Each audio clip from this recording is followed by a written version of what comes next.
ലോകാ സമസ്താ സുഖിനോ ഭവന്തു.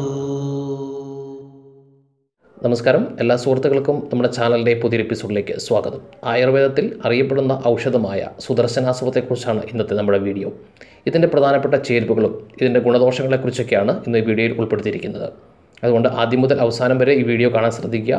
ഇനി ഇതിൻ്റെ പ്രധാനപ്പെട്ട ചേരുവകൾ എന്തൊക്കെയാണെന്ന് നമുക്ക് മനസ്സിലാക്കാം. അതിനുശേഷം ഇതിൻ്റെ ഗുണദോഷങ്ങളെക്കുറിച്ച് മനസ്സിലാക്കാവുന്നതാണ്. അകിൽ, മഞ്ഞൾ, ദേവദാരം, വയമ്പ്, മുത്തങ്ങ, കടുക്ക, കണ്ടകാരി, ചുക്ക്, മുത്തൽ, പർപ്പടകപ്പുല്ല്, ആര്യവേപ്പ്, തിപ്പില്ലിവേര്, ഇരുവേലി, പുഷ്കാരമൂലം തുടങ്ങിയ ആയുർവേദ മരുന്നുകളാണ് ഇതിലെ പ്രധാനപ്പെട്ട ചേരുവകൾ. ഇനി ഇതിൻ്റെ ചില വിശേഷപ്പെട്ട ഗുണങ്ങളെക്കുറിച്ച് നമുക്കൊന്ന് മനസ്സിലാക്കാം. സകലമാന എല്ലാ ജ്വരങ്ങൾക്കും ഇതിൻ്റെ പ്രഭാവം അതുല്യമാണ്. എന്നുവെച്ചാൽ എല്ലാ ജ്വരങ്ങൾക്കും ഒരു വിശേഷപ്പെട്ട ഔഷധമായി ആയുർവേദം പറയുന്നുണ്ട് സുദർശനാസവം. അതുപോലെ തന്നെ തലചുറ്റൽ, ക്ഷീണം, ഇടയ്ക്കുണ്ടാകുന്ന മൊഹാലസ്യം തുടങ്ങിയവയ്ക്കും വിശേഷപ്പെട്ട ഔഷധമാണ്.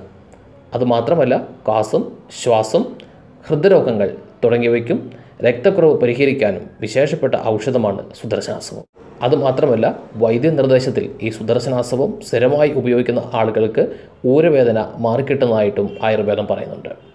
എല്ലാ ആയുർവേദ മരുന്നുകളും നമ്മൾ ഉപയോഗിക്കുമ്പോൾ ഒരു വൈദ്യനിർദ്ദേശത്തിൽ ഉപയോഗിക്കാൻ ശ്രദ്ധിക്കുക. ഇതുപോലെ ഉപകാരപ്രദമായ മറ്റൊരു വീഡിയോയുമായി നമുക്ക് വീണ്ടും കാണാം. നന്ദി.